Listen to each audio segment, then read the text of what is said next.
Through 25 seasons and 14 championships, John Force became a funny car drag racing legend and one of Wind Tunnel's favorite guests. And now, John's daughter Ashley is emerging as a star in her own right. This in the wake of one of the most emotional and traumatic times that any race team has ever suffered. So, in anticipation of tomorrow's 55th running of the U.S. Nationals, biggest drag race of the year, Wind Tunnel went off to Indy for an in-depth status report on the most successful team in NHRA history. The Indianapolis suburb of Brownsburg, Indiana, is to drag racing what Mooresville, North Carolina is to NASCAR. It's the home of state-of-the-art race shops. For example, John Force Racing, housing 6 teams, 10 18-wheelers, and 70 employees, with in-house capability to produce every part of its race cars except crankshafts, pistons, and carbon fiber bodies, with the latter capacity coming soon. Since the owner of this place won his first funny car race way back in '87, his team has been a growing business. The trajectory of John Force Racing was dramatically altered in the spring of 2007, altered by tragedy. In a testing crash the day after the Gator Nationals, the team's rising star, Eric Medlen, suffered fatal injuries. The memorial park and statue are just a part of the tribute to this fallen hero. The real essence of that tribute is the Eric Medlen Project. Ours are the first cameras allowed inside the Eric Medlen Project, for which we thank John Force, the 14-time funny car champion, winner of 100 and some odd races. Take me back to the start of the 2007 season. We'll talk about Ashley. We'll talk about how your family is involved in this. But right now, I want you to tell me what Eric Medlen meant to the future of this race team, start of the 2007 season. Eric was the new, young, up-and-coming. He was the next generation of driver. Eric was the dream of where we were going to go. He was like my son. It was about championships. I had plenty, and I wanted more, but I knew I needed these young tigers, and that's what I needed. I'd lost Tony Petragon, and Eric jumped into that seat, and man, he had all the fire, all the passion. He loved the fans, and he could drive the hell out of a race car. Robert was just evolving into the funny car seat with Auto Club. Ashley would just come in, my daughter, with Castrol. But Eric was the lead guy. He's the one that was working with Robert. He was the one that was working with Ashley, because I'm not a good teacher, believe it or not, Dave. And then everything in '07 in March at Gainesville, the day following the race, everything just went bad. And we had some very sad news from the NHRA this week. On Friday, funny car driver Eric Medlen succumbed to injuries he sustained in a crash during testing in Florida on Monday. From a team owner's perspective, that tragic day in Florida, I don't know how soon you were able to start thinking as a team owner, but what was your first reaction in terms of what happens now with my team? First reaction was that I lost a kid that I loved, and I saw the pain in his dad's eyes, and I thought, I don't need to be here no more. It was the first time in my career I ever thought about quitting.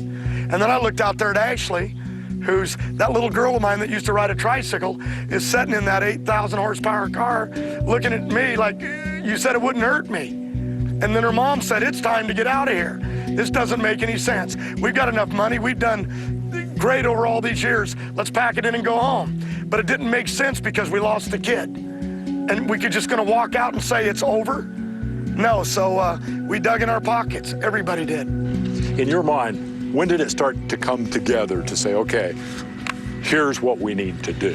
The framework of the Eric Medlen Project as we know it now, what was the seed of that in your mind? We went back and sat down with the Brain Trust.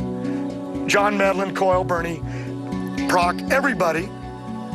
The crew chiefs, the guys that have been with you. What are we gonna do? The heart of the team. We're done. And they knew I was mental. And it was like, what do we do? And I remember nobody wanted to speak. And I said to Ashley, I said, I think we're done, baby. I think, and I asked her, what do you want to do? It's your first year. All these years of being with me, she'd never seen nothing in her first year. She loses her brother. And she said 3 things to me. She says, Dad, I've never had any other job. I've never even worked at McDonald's. She said, all my friends are out here, Dad, and I don't know anybody else. I grew up on these racetracks. And then she said, third, if I walk away from Eric, what good am I? And I said, if my kids got the guts to stand up and fight this fight, then I'm gonna stand up. But I was told, you don't know what it's gonna cost. Millions are gonna be spent. You gotta build cars. We got on the phone, we called NASCAR. And Helton said, the first thing you do is the same thing we did after we lost Earnhardt. You surround your driver with protection. The first thing we looked at was what was the most significant thing that we could do right now. And all the other crew chiefs, Austin Coyle, Bernie Federley, Jimmy, all the crew chiefs, Guido, we all jumped in together and said, we can fix the environment to protect the driver's head right now. And John Force says, we're not going to race this car one more race until we get that fixed. And so he changed all the roll cages and the padding in all the cars, and we missed that race in Houston and then competed the following race. You know, it's funny, Dave, but in my shop, in the corridors, there's all these famous posters of Vince Lombardi. Winning's everything. Winning's everything. I live by that. Winning's everything. I don't think he ever lost a man on the playing field. Because when I lost Eric, all those trophies, when I went back to my shop, I was ill. I didn't know where to go, didn't know how to get up in the morning, didn't know how to go on. And it had to be about safety. His priority now is, if you need something done and I don't have the money, I'll find it. He says, do not stop on this safety environment. We will figure out how to win, but we're going to do it with a safe environment. I won't race anymore. And now safety is top of the priority list, and it's right. Winning. Actually, winning. for 2 years now, it's been ahead of winning, and it's obvious because I'm not winning after 15 years. You said that, I didn't. But no excuses.